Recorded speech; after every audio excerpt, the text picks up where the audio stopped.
Hello everyone, welcome to Simplest Biology Hub. I am Sharmila and today we are going to discuss about the diffusion pressure defect or DPD. Topic of class 11 transporting plants. Last video में हमने water potential के बारे में discuss किया था बेटा. सो ये छोटा सा टॉपिक है, डीपीडी उसी से रिलेटेड है. क्या होता है DPD? First definition, the amount by which the diffusion pressure of a solution is less than it's pure solvent. Diffusion क्या है? Movement of the particles from higher level concentration to lower level concentration. तो किसी भी चीज़ का movement होगा तो pressure तो apply होगा, kinetic energy is there, pressure तो अप्लाई होगा. तो वही वाला प्रेशर किसी सॉल्यूशन का less than it's pure solvent. Last video में हमने बात की थी बेटा प्योर सॉल्वेंट क्या है? वाटर. और वाटर का पोटेंशियल क्या है? Zero. And it is the highest potential. Water अगर आपका प्योर सॉल्वेंट है और उसका पोटेंशियल जीरो है, और जीरो अगर हाईएस्ट वैल्यू है तो लोएस्ट वैल्यू क्या होगी?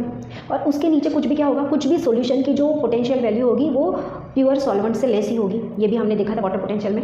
तो अगर हाईएस्ट वैल्यू जीरो है तो लोएस्ट वैल्यू उससे लोअर देन वैल्यू हमेशा निगेटिव आएगी. ऑब्वियसली निगेटिव आएगी बेटा. कोई भी सॉल्यूशन होगा तो उसकी वैल्यू कैसी होगी? पोटेंशियल वैल्यू कैसी होगी? निगेटिव होगी, क्योंकि प्योर सॉल्वेंट की वैल्यू कैसी है? जीरो है और zero is the highest value. Okay, so less than it's pure solvent.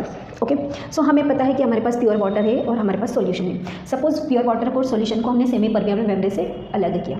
तो सेमी परमिएबल मेम्ब्रेन हमें पता है कि सिलेक्टेड कुछ मटेरियल को पास आउट करती है. तो मूवमेंट ऑफ द वाटर कहाँ होगी? Movement of the water from higher level concentration to lower level concentration. तो यहाँ पे हायर लेवल कॉन्सेंट्रेशन क्या है? प्योर वाटर का side W is the water potential, zero है, और side S is the solid potential. ये हमने पकड़ा -2 पकड़ा, ये नो माइनस कुछ भी हो सकता है, तो -2. तो movement of the water molecules क्या होगी?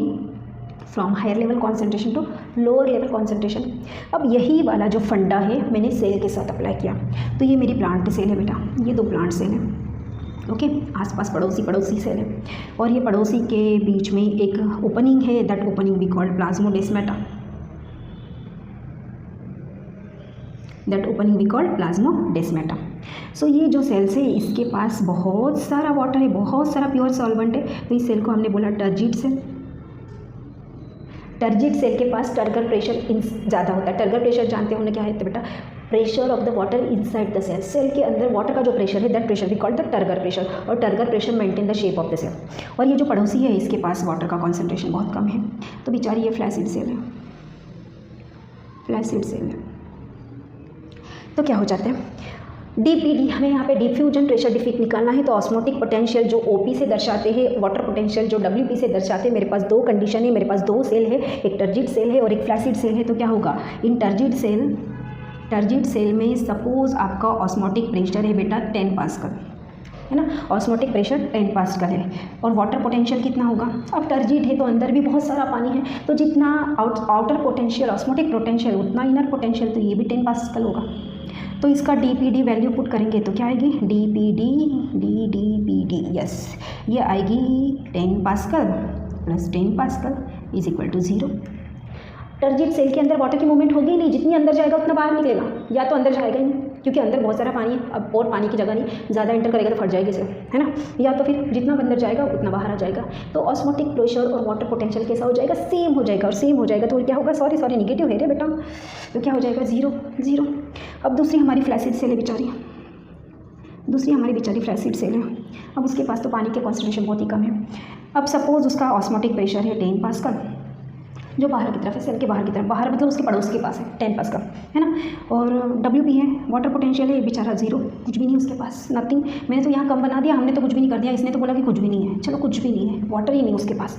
तो डीपीडी क्या आएगा? 10 माइनस 0, तो यह आ जाएगा आपका 10 पास्कल. मतलब movement of the water molecules from higher level concentration to lower level concentration.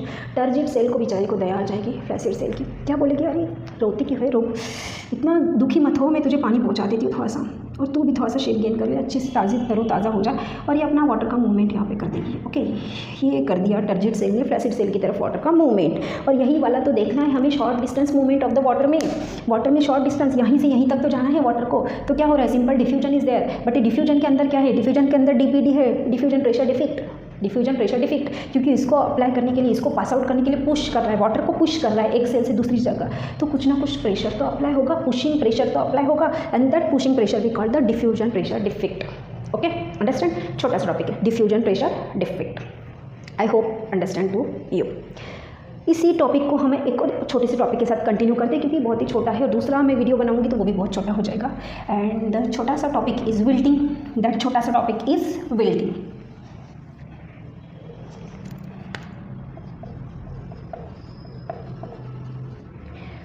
Wilting क्या होती है बेटा?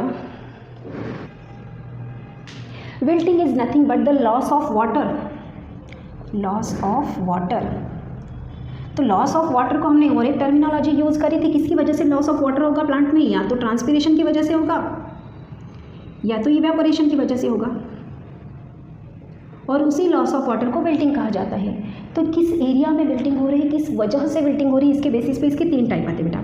फर्स्ट आता है इनसिपिएंट विल्टिंग, नेक्स्ट आता है टेम्पररी विल्टिंग, एंड थर्ड आता है परमानेंट विल्टिंग।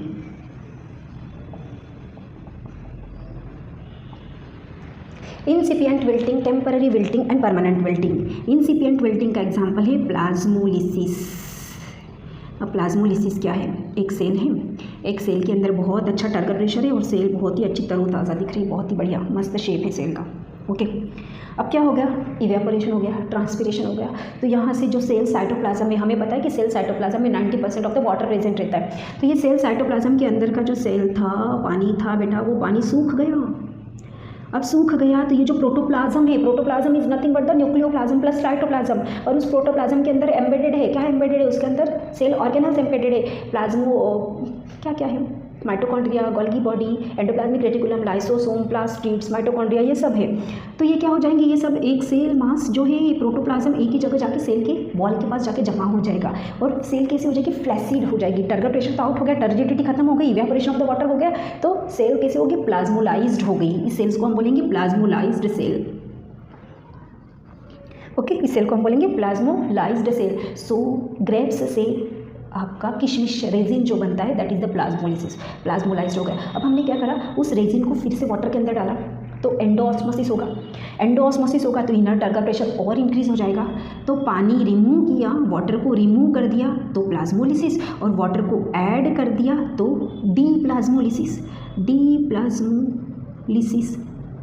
ये प्रोसेस आपकी होती जाएगी, एक्सोऑस्मोसिस एंड एंडोऑस्मोसिस। बट इस प्रोसेस को इंसिपिएंट विल्टिंग कहा जाता है। इंसिपिएंट विल्टिंग मीन्स आपका, इंसिपिएंट विल्टिंग में वाटर का कंटेंट इनसाइड द सेल कम हो जाता है, but these sign are not visible clearly. उसके जो साइंस रहते क्लियरली विजिबल नहीं होते ऑल सेल्स के अंदर। कुछ कुछ सेल्स में आपका इंसिपिएंट विल्टिंग देखने को मिलेगा, बट वो not clearly seen by outside. Temporary wilting क्या होती है? टेम्पररी विल्टिंग पतझड़ का मौसम आता है बेटा, आपने देखा, पतझड़ के मौसम में प्लांट की पत्तियाँ गिर जाती हैं। ओके, सो पतझड़ के मौसम में प्लांट की पत्तियाँ गिर जाती है तो क्या हो जाता है? ये जो लीव्स है वो थोड़ी सी ड्राई हो जाती है, पीली हो जाती है, पक जाती है और वो झड़ जाती है। That we call the drooping of leaves, that we call drooping of leaves. तो ये ट्रांसपिरेशन की वजह से, लॉस ऑफ वाटर की वजह से आपका ड्रूपिंग ऑफ द लीव्स होता है। प्लांट की पत्तियाँ टेम्पररी झड़ती है। टेम्पररी झड़ती है मीन्स जब भी वसंत मौसम आता है फिर से नई पत्तियाँ आपकी आना स्टार्ट हो जाती है, तो temporary wilting. Permanent wilting, drooping of leaf and fruit permanently. अब क्या होता है? पत्तियाँ बहुत ही पुरानी थी, बहुत ही बूढ़ी हो गई, पूरी की पूरी पक गई, पूरी की पूरी पीली हो गई, सूख गई। अब पक गई, पीली हो गई, सूख गई तो डेड लीव्स हो गई। अब डेड लीव्स को प्लांट के ऊपर तो कोई काम नहीं, अगर फालतू रहेगी तो फूड मटेरियल लेती रहेगी, पानी लेती रहेगी, प्लांट का फोकट का खाना खाएगी, है ना। तो प्लांट क्या करता है? परमानेंटली ऐसे एरिया को रिमूव कर देता है, विल्टिंग कर देता है। Ripening food, ripening of fruit, पका हुआ फल, प्लांट के किसी काम का नहीं पका हुआ फल, तो उसको भी प्लांट गिरा देता है। Drooping of the fruit, drooping of the flower, permanently drooping of the leaf, permanently drooping of the fruit, that we call the permanent wilting. Permanently उस वाटर को, उस एरिया से वाटर लॉस किया जाता है, ड्राई किया जाता है, लीफ में से वाटर लॉस करेंगे, ड्राई करेंगे, सुखा देंगे उसको और गिरा देंगे, जो चीज़ें काम की नहीं। तो बहुत ही छोटा सा टॉपिक है, 3 ही पॉइंट है हमारे, incipient wilting, temporary wilting and permanent wilting. This is about wilting. आप, आई होप आपको DPD, diffusion pressure defect and wilting, ये दोनों एरिया आपके क्लियर हो गए होंगे। ऐसा ही एक नया इंटरेस्टिंग वीडियो के साथ हम फिर से आपके सामने आएंगे। चैनल के डिस्क्रिप्शन बॉक्स में आपको एक लिंक मिलेगी टेलीग्राम चैनल की। अगर आप उसको ज्वाइन करते हो तो आपको शॉर्ट फॉर्म में नोट्स भी वहाँ पे एज वेल एज़ कुछ माइंड मैप्स भी आपको वहाँ पे मिल जाएंगे। Thank you.